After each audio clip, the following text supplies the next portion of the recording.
Hello दोस्तों, मैं संजय चौरसिया आपके यूट्यूब चैनल टॉपर साला पे आप सभी लोगों का स्वागत करता हूं। देखिए, आज से हम लोग पढ़ेंगे जीके जीएस। मैंने नोट्स बनाया तो आइए मैं उसी से पढ़ाता हूं आप लोग को। देखिए, पहला सवाल था कालबेलिया नृत्य कहाँ पर है?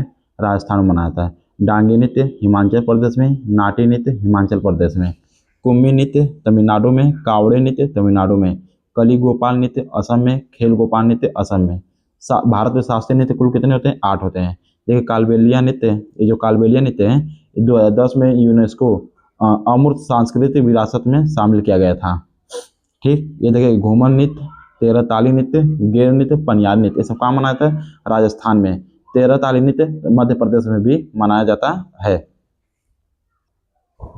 देखिए, अगर सवाल पूछे भारत में शास्त्रीय नृत्य कुल कितने हैं? 8 हैं। कौन कौन सा? भरतनाट्यम, मोहिनीअट्टम, कथकली, ओडिसी, मणिपुरी, सत्तरिया, कुचिपुड़ी, कथक। देखिए, भरतनाट्यम शास्त्रीय नृत्य, इसको सदीर भी बोलते हैं इस नृत्य को। तो ये कहाँ मनाया जाता है? तमिलनाडु में। मोहिनीअट्टम नृत्य केरल में, कथकली नृत्य केरल में, ओडिसी नृत्य उड़ीसा में, मणिपुरी नृत्य मणिपुर में, सत्तरिया नृत्य असम में, कुचिपुड़ी नृत्य आंध्र प्रदेश में, कथक नृत्य उत्तर प्रदेश में। भारत के सर्वोच्च नागरिक सम्मान भारत रत्न से सम्मानित होने वाली पहली संगीतकार थी एम.एस. सुब्बुलक्ष्मी। कब गाई थी? 1998 में। एम.एस. सुब्बुलक्ष्मी कहाँ के? तमिलनाडु से संबंधित रखती हैं। देखिए, लता मंगेशकर भारत रत्न 2001 में मिला था। एम.एस. सुब्बुलक्ष्मी को लता मंगेशकर भारत रत्न पुरस्कार कब दिया गया था? 2001 में। पंडित भीमसेन जोशी को भारत रत्न की घोषणा कब हुई थी? तो उत्तर होगा हमारा 2008। और उनको कब मिला था? 2009 में मिला था। पहली महिला संगीतकार जिनको रमन मैग्सेसे पुरस्कार सबसे पहले दिया गया था, एम.एस. सुब्बुलक्ष्मी को दिया गया था। कब दिया गया था? 1974 में। यूनाइटेड नेशन स्थापना कब हुआ था यूनाइटेड नेशन का? 24 अक्टूबर 1945 में। देखिए, सवाल है यूएन में प्रदर्शन करने वाली पहली महिला अपनी संगीत का एम.एस. सुब्बुलक्ष्मी कब की थी? 1966 में। एम.एस. सुब्बुलक्ष्मी कर्नाटक म्यूजिक से संबंधित हैं। आइए क्वेश्चन नंबर 3 करते हैं। कौन प्रसिद्ध सितार वादक थे? उत्तर होगा निखिल बनर्जी। तबला वादक जाकिर हुसैन अल्लाह रखा खां। बांसुरी वादक हरिप्रसाद चौरसिया। शहनाई वादक बिस्मिल्लाह खां। बागेश्वरी कमर, ये भारत की इकलौती महिला शहनाई वादक थी बागेश्वरी कमर। बिस्मिल्लाह खां को लाल किले पर 1947 शहनाई बजाए थे। बिस्मिल्लाह खां को चारों शीर्ष सम्मान पुरस्कार प्राप्त है। देखिए, भारत रत्न बिस्मिल्लाह खां को कब दिया गया था? 2001 में। बिस्मिल्लाह खां को पद्म विभूषण 1980 में दिया गया था। बिस्मिल्लाह खां को पद्म भूषण 1968 में दिया गया था। बिस्मिल्लाह खां को पद्म श्री 1961 में दिया गया था। आइए क्वेश्चन नंबर 4 करते हैं। कौन सा मिजोरम का मुख्य त्यौहार है? चपचार कूट। अगर आपसे सवाल पूछेगा चपचार कूट, मीम कूट, थालपावांग कूट, पॉल कूट, इंथुरियम उत्सव, देखिए जिसमें कूट कूट आ जाए वो किसका त्यौहार, किस राज्य का त्यौहार है? मिजोरम का त्यौहार है। ये आपका ट्रिक है। चपचार कूट, मीम कूट, थालपावांग कूट, पॉल कूट, इंथुरियम उत्सव, ये कहाँ मनाया जाता है? मिजोरम में। सिक्किम का सबसे बड़ा त्यौहार सागा दावा त्यौहार। कौन सा त्यौहार है? सागा दावा त्यौहार है। हॉर्नबिल त्यौहार कहाँ मनाया जाता है? नागालैंड में। कब मनाया जाता है? 1 दिसंबर से 10 दिसंबर तक मनाया जाता है और कुल 10 दिन मनाया जाता है। ओणम त्यौहार कहाँ मनाया जाता है? केरल में। 10 दिन में मनाया जाता है। आइए क्वेश्चन नंबर 5 पे। प्रसिद्ध भारतीय किशोरी उन्नति हुड्डा किस खेल से संबंधित है? उत्तर होगा बैडमिंटन से। उन्नति हुड्डा उड़ीसा एकल बैडमिंटन टूर्नामेंट 2022 के विजेता हैं। ज्वाला गुट्टा बैडमिंटन संबंधित है। अश्वनी पोनप्पा बैडमिंटन संबंधित है। ज्योत्सना चिनप्पा स्क्वाश से संबंधित है। मोमा दास टेबल टेनिस संबंधित है। अंकिता रैना लॉन टेनिस से संबंधित है। देखिए question number 6, the inheritance of loss पुस्तक के लेखक कौन है? किरण देसाई। इंडिया पैक 2003 पुस्तक के लेखक कौन है? Kiran Desai. Inheritance of loss पुस्तक के लेखक कौन है? किरण देसाई। इसी पुस्तक के लिए इन्हें 2006 में बुकर पुरस्कार मिला था। तो आपसे सवाल पूछेगा किरण देसाई की वो कौन सी पुस्तक है जिनको 2006 में बुकर पुरस्कार मिला था? तो वो पुस्तक है inheritance of loss. The God of small things पुस्तक के लेखक Arundhati Roy. 400 days 3 mistake in my life पुस्तक के लेखक कौन है? चेतन भगत। द नेमसेक पुस्तक के लेखक कौन है? झुंपा लाहिड़ी। आइए क्वेश्चन नंबर 7 करते हैं। दिया है बांदीपुर टाइगर रिजर्व कहाँ पर है? कर्नाटक में। भद्रा टाइगर रिजर्व कर्नाटक में, दंदली टाइगर रिजर्व कर्नाटक में, नागरहोल टाइगर रिजर्व कर्नाटक में। देखिए टाइगर प्रोजेक्ट भारत में कब आया था? 1973 में। टाइगर दिवस भारत में कब मनाते हैं? 29 जुलाई को। टाइगर रिजर्व कुल कितने हैं? 53 है। Keoladeo tiger reserve, Ranthambore tiger reserve, Sariska tiger reserve, Ghana tiger reserve, ये सब कहाँ पड़ते हैं? राजस्थान में।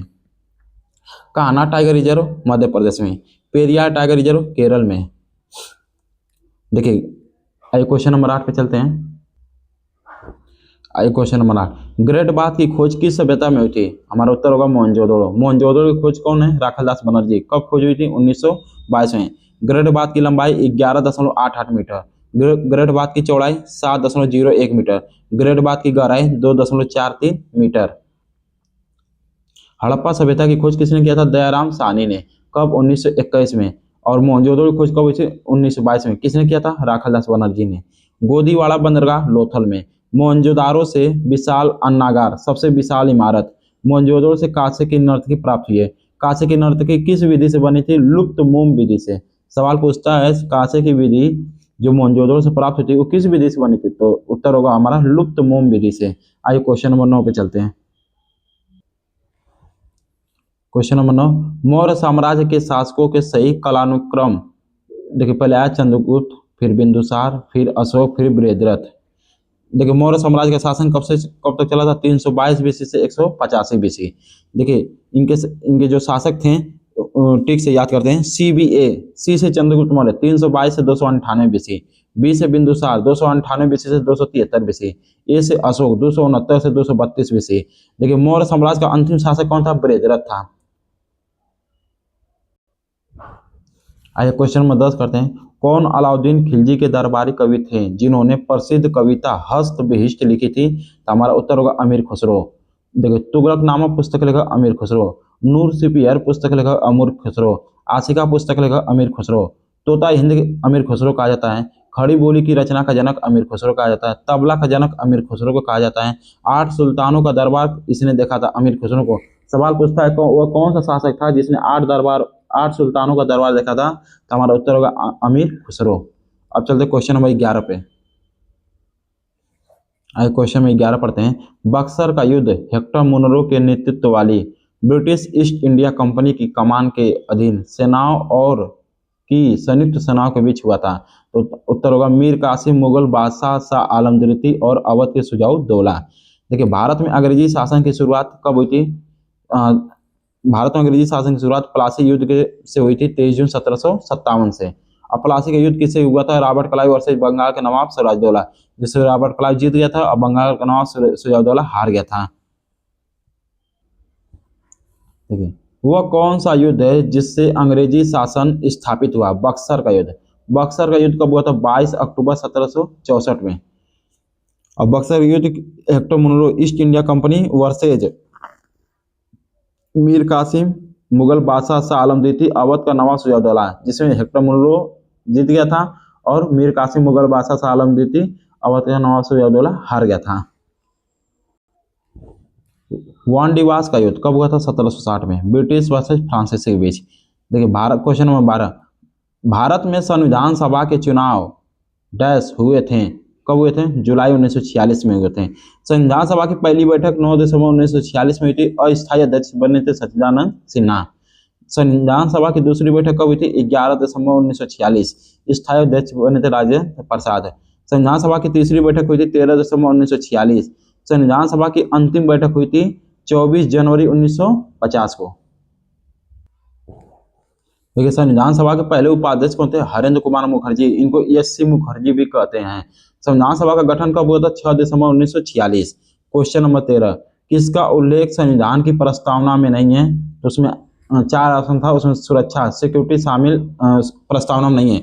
और इस प्रस्तावना में क्या क्या शामिल है? संप्रभुता, अखंडता, गणतंत्र। 42वें संविधान संशोधन में जोड़े गए समाजवादी, धर्मनिरपेक्ष, अखंडता। अब चलते क्वेश्चन नंबर 14 पर। आइए क्वेश्चन नंबर 14 करते हैं। स्वतंत्रता, समानता और बंधुत्व के सिद्धांतों को किस देश के संविधान से अपनाया गया था? फ्रांस, यूनाइटेड किंगडम यूके या ब्रिटेन से? संसद प्रणाली, एकल नागरिकता। इंग्लैंड के संविधान से क्या लिया गया है? यूके से बोले या ब्रिटेन से? तो क्या कर लिया गया, संसद प्रणाली और एकल नागरिकता। तो सवाल पूछता है एकल नागरिकता किस देश से लिया गया है, ब्रिटेन से कर सकते हैं या इंग्लैंड से या यूनाइटेड किंगडम से, बात एक ही है। देखिए आयरलैंड से क्या कर लिया गया, राज्य के नीति निर्देशक तत्व डीपीएसपी आयरलैंड के संविधान से लिया गया है। राज्यसभा में 12 व्यक्तियों का नामांकन आयरलैंड के संविधान से लिया गया है। राष्ट्रपति चुनाव प्रणाली आयरलैंड के संविधान से लिया गया है। देखिए मौलिक अधिकार अमेरिका के संविधान से लिया गया है। मौलिक कर्तव्य यूएसएसआर अब रूस कर सकते हैं, वहां से लिया गया है। संविधान संशोधन दक्षिण अफ्रीका संविधान से लिया गया है। समवर्ती सूची ऑस्ट्रेलिया के संविधान से लिया गया है। संयुक्त बैठक ऑस्ट्रेलिया के संविधान से लिया गया है। अब चलते क्वेश्चन नंबर 15 पर। क्वेश्चन नंबर 15, कौन संविधान सभा के सचिव थे, HVR अयंगर। संवैधानिक सलाहकार कौन थे, BN राव। क्वेश्चन नंबर 16, 26 नवंबर 1949 को अपनाए गए भारत में एक प्रस्तावना 395 लेख और कितनी अनुसूचियां शामिल हैं, 8 अनुसूचियां शामिल थी। जब संविधान की स्थापना हुआ था उसमें 395 अनुच्छेद थे और कितनी अनुसूची थी, 8 अनुसूची थी। वर्तमान में संविधान सभा में अनुसूची कितनी हो गई, 12। क्वेश्चन नंबर 17 है, मेट्टूर बांध किस नदी पर स्थित है, उत्तर है कावेरी नदी पे। मेट्टूर बांध कहाँ पर, किस राज्य में है, तमिलनाडु में है। नागार्जुन सागर बांध किसना नदी पर है, आंध्र प्रदेश और तेलंगाना में है। वैगई बांध, वैगई नदी तमिलनाडु में है। पेरियार बांध या मुल्ला पेरियार बांध पेरियार नदी पर केरल में और प्लस तमिलनाडु, ये दोनों राज्य में पड़ता है मुल्ला पेरियार बांध। अगर पूछे पेरियार बांध कहाँ पर है, केरल में है। अब मुल्ला पेरियार बांध पूछे तो केरल और तमिलनाडु दोनों सीमा पर स्थित है। अब चलते क्वेश्चन नंबर 18 पर। भारत का सबसे लंबा बांध हीराकुड बांध महानदी पर उड़ीसा में। भारत का सबसे ऊंचा बांध टिहरी बांध भागीरथी नदी पर उत्तराखंड में। भारत का सबसे ऊंचा गुरुत्वीय बांध भाखड़ा नागल बांध सतलुज नदी पंजाब में। अब चलते क्वेश्चन नंबर 18 पे। क्वेश्चन नंबर 18, कोल्लेरू झील किस राज्य में स्थित है, आंध्र प्रदेश। पुलिकट झील तमिलनाडु में। लिंगम बुद्धि झील कर्नाटक में। वेम्बनाथ झील केरल में। खारे पानी की सबसे बड़ी झील चिल्का झील उड़ीसा में। देखिए चिल्का झील 1981 में पहली आर्द्र भूमि या रामसर साइट स्थल है। रामसर सम्मेलन कब हुआ था, 2 फरवरी 1971 में हुआ था। कहाँ पर हुआ था, ईरान में हुआ था। मीठे पानी की सबसे बड़ी झील वुलर झील जम्मू कश्मीर में। अब चलते क्वेश्चन नंबर 19 पर। लिफलेक दर्रा उत्तराखंड में। माना दर्रा उत्तराखंड में। नीति दर्रा उत्तराखंड में। नाथुला दर्रा सिक्किम में। रोहतांग दर्रा हिमाचल प्रदेश में। सिपकिला दर्रा हिमाचल प्रदेश में। बारालाचा दर्रा हिमाचल प्रदेश में। बनियाल दर्रा जम्मू कश्मीर में। जोजिला दर्रा जम्मू कश्मीर में। नाथुला दर्रा जेलेपला दर्रा सिक्किम में। दीफू दर्रा यांग्याब दर्रा बोमडिला दर्रा अरुणाचल प्रदेश में। क्वेश्चन नंबर 20, वार्षिक वित्तीय विवरण का दूसरा नाम क्या है, बजट। बजट कब पेश होता है, 1 फरवरी को पेश होता है। बजट किस अनुच्छेद में है, अनुच्छेद 112 में है। धन विधेयक अनुच्छेद 110 में। वित्त विधेयक अनुच्छेद 117 में। स्वतंत्र भारत का पहला बजट कब आया था, 26 नवंबर 1947 को। किसके द्वारा लाया गया था, षणमुख शेट्टी के द्वारा लाया गया था। गणतंत्र भारत का पहला बजट किसने पेश किया था, जॉन मथाई ने। कब पेश किया था, 28 फरवरी 1950 में। भारत का पहला बजट कब आया था, 1860 में। किसके द्वारा लाया गया था, वुडरो विल्सन के द्वारा लाया गया था। भारत में बजट पेश करने वाली पहली महिला कौन थी, इंदिरा गांधी। कब, 1970 में। भारतीय रिजर्व बैंक आरबीआई बैंकर का बैंक है। आरबीआई सरकार का बैंकर है। आरबीआई देश की विदेशी मुद्रा भंडार का संरक्षक है।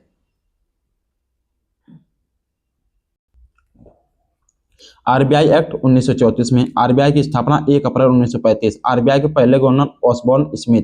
आरबीआई का राष्ट्रीयकरण 1949 में हुआ था। स्वतंत्र भारत के पहले आरबीआई के गवर्नर कौन है, षणमुख शेट्टी। आरबीआई की कितनी पूंजी के साथ शुरू हुई थी, 5 करोड़। पहले आरबीआई का हेडक्वार्टर कहाँ था, कोलकाता में, 1935 से 1937 तक।